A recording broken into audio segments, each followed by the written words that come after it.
Betty that on stage for the last 2 years. I regret that, and I don't have very many regrets. In the 60s and the end of the 50s and the 60s and going into the 70s, everybody was writing protest. Picture Los Angeles in the late 1970s. The city was alive with music, fashion, and wild energy. Streets were filled with people chasing dreams, studios overflowed with creativity, and nightclubs buzzed with laughter, smoke, and the clinking of champagne glasses. At the heart of this storm of glamour and chaos was Stevie Nicks, a young woman whose voice and presence would soon become legendary. She had found her place with Fleetwood Mac, a band that was on the brink of global fame, and she was learning firsthand how seductive and dangerous the world of rock and roll could be. Fame brought glamour, money, and adoration, but it also brought heartbreak, betrayal, and an endless parade of men whose charm often hid their darker sides. Stevie would come to know them all, the talented, the reckless, and the dangerously manipulative. Each encounter left a mark, teaching her lessons about love, trust, and survival in a world that often valued desire over decency. Her first great love and heartbreak in this whirlwind was with Lindsey Buckingham. They met as dreamers, two musicians who shared a passion for creating music that would touch the hearts of millions. Their connection was immediate and electric, fueled by ambition and the thrill of shared artistry. But as Fleetwood Mac rose to unprecedented success, the relationship that had once been a source of inspiration slowly turned into a battlefield. Recording the album Rumors was both a triumph and a nightmare. Every note, every lyric, carried the weight of their personal conflicts. Lindsey's brilliance as a guitarist and songwriter was undeniable, but so too was his ability to wound, sometimes subtly, sometimes sharply. He demanded control over the music, the band, and often over Stevie herself. She had learned to navigate the chaos of love and ambition, but Lindsey was a master of turning heartbreak into a weapon. Theirs was a love story entwined with fury, passion, and grief, a pattern that would echo through the rest of her romantic experiences in that decade. Fleetwood Mac's music reflected this tension, making the band's albums not only a commercial success but a record of personal trauma, hidden behind harmonies and melodies that seemed effortless. Stevie's experiences with Lindsey taught her the bittersweet truth of relationships in the limelight. Love and pain are often inseparable, especially when fame is involved. As the late 1970s rolled on, Stevie encountered other men who would leave equally lasting impressions, each revealing a different side of desire and human behavior. One of them was Don Henley, the meticulous and calculating musician behind the Eagles. Henley was admired worldwide for his talent and charm, a man who seemed confident, charismatic, and impossibly put together. But for those close to him, including Stevie, he was far more complex. Beneath the polished exterior was a man who was difficult to please, always measuring his surroundings, his relationships, and his own image.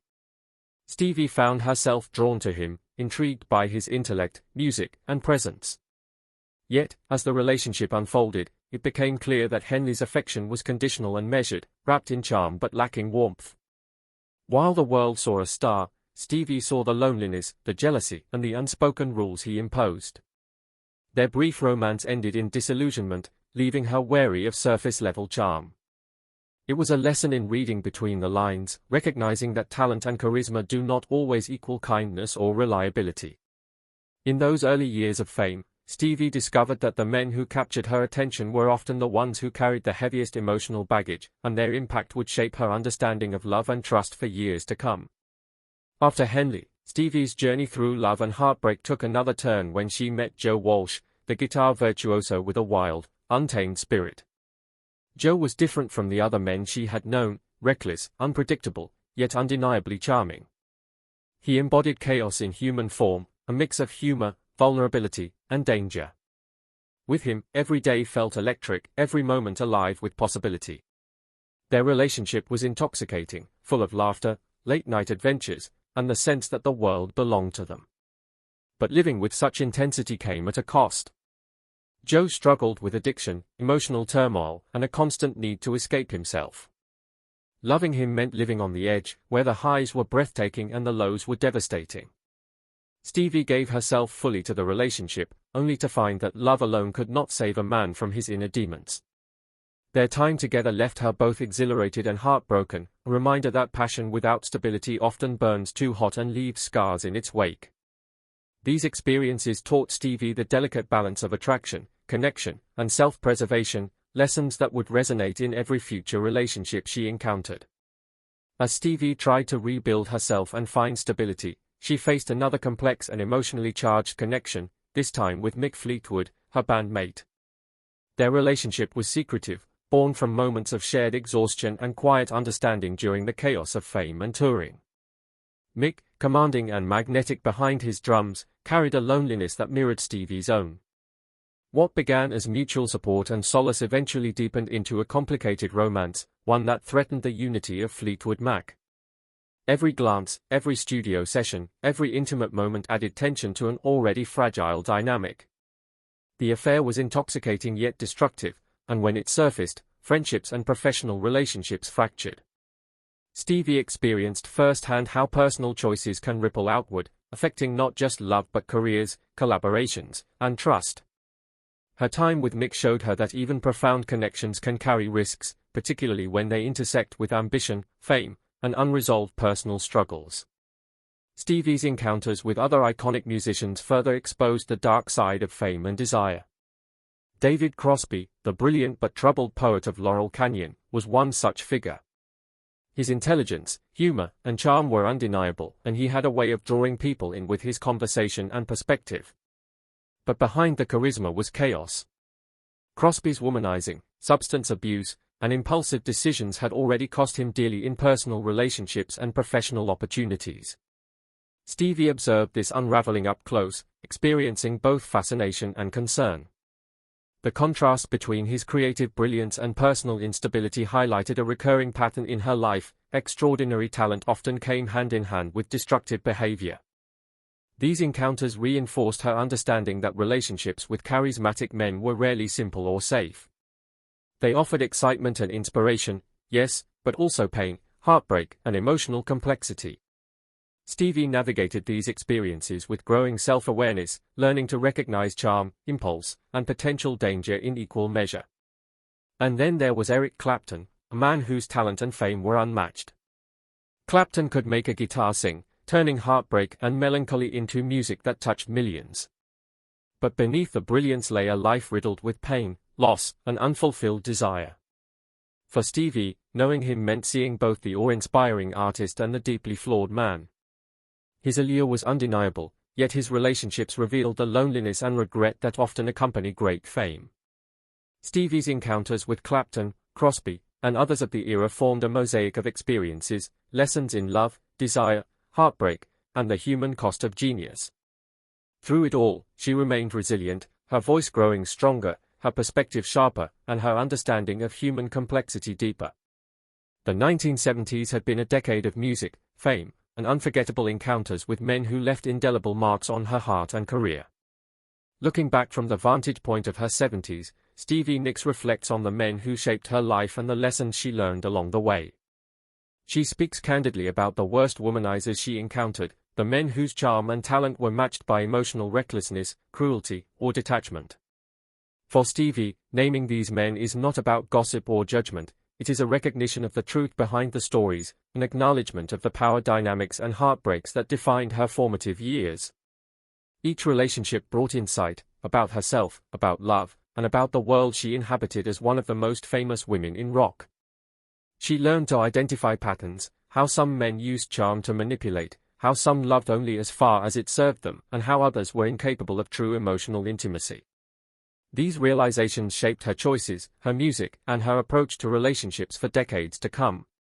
Beyond the personal, these stories are also reflections of an era. The 1970s rock scene was vibrant and dangerous, intoxicating and unpredictable. Fame amplified personalities, exposing both brilliance and weakness. Men who might have been kind or stable in another life often became reckless, indulgent, or controlling in the spotlight. Stevie's encounters serve as a window into this world, revealing not only her own struggles but also the pressures and temptations that accompanied fame. The heartbreak, betrayal, and lessons learned were inseparable from the music itself. Albums like Rumors and her solo work carry the echoes of these experiences, turning personal pain into art that resonates across generations. For fans and listeners, understanding this context deepens appreciation for the music and the people behind it.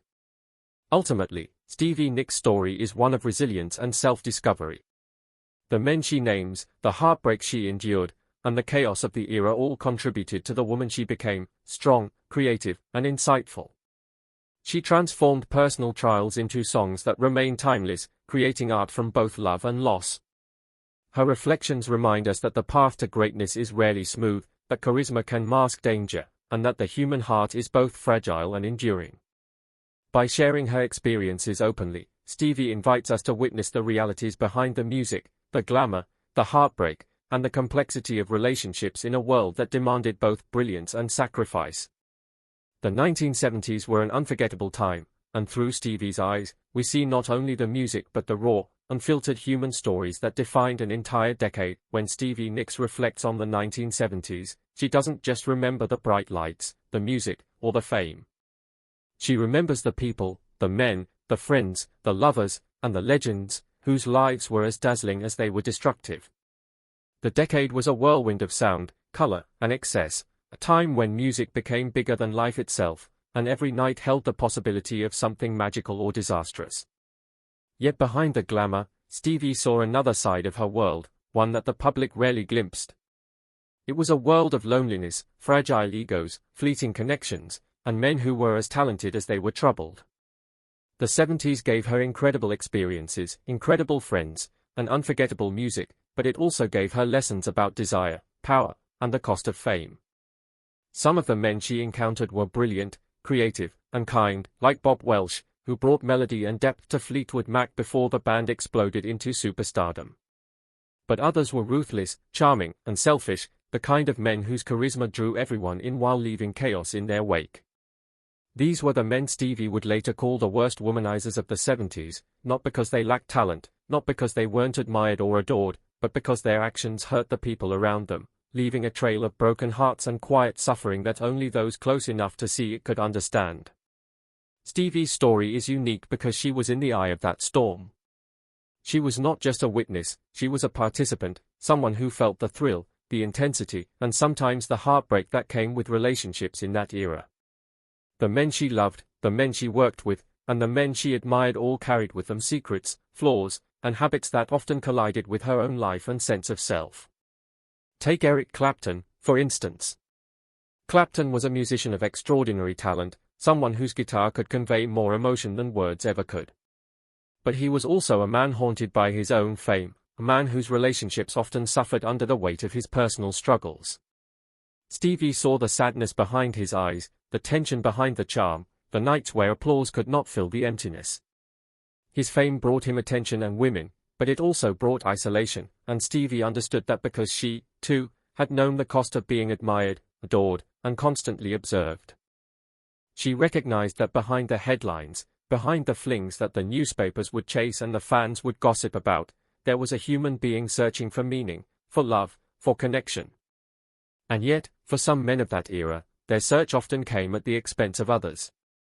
There was a recklessness, an inability to value the people who cared for them, and a tendency to be drawn more to desire than to responsibility. Stevie witnessed it again and again, the same pattern, repeated across friendships, collaborations, and romances. Some men could not sustain meaningful relationships because the excitement of the chase, the thrill of conquest, or the pull of ego always came first. These men were not evil, they were human, flawed, and often blinded by their own drive for attention, pleasure, or validation. Yet for the women in their lives, and for Stevie herself, the consequences were very real. Hearts were broken, emotions were tested, and lessons were learned the hard way. Stevie's own experience taught her empathy, resilience, and the importance of protecting herself emotionally in a world that could be both intoxicating and dangerous. Bob Welch was different. Quiet, thoughtful, and deeply creative, he was the kind of man who seemed to feel deeply and care genuinely. He had a musical vision and a sensitivity that drew Stevie to him, a gentleness that contrasted sharply with some of the louder, more flamboyant personalities in their circle. Yet even Welch, for all his kindness, could not always escape the pressures of the music industry, the jealousy of colleagues, and the harsh realities of fame. When he left Fleetwood Mac in 1974, it was not simply a career decision, it was a personal heartbreak, recognition of how even talent and dedication could be overshadowed by ego, ambition, and external forces. Stevie watched him leave with a mixture of admiration and sadness, understanding that the world was not always fair, and that brilliance alone could not protect someone from disappointment or loneliness. These early experiences shaped Stevie's view of men in the 70s, particularly those whose charm masked a darker side. Lindsey Buckingham, for example, was a gifted musician, a man whose creativity helped define the sound of Fleetwood Mac. But he was also a man whose ego and temper could make relationships difficult.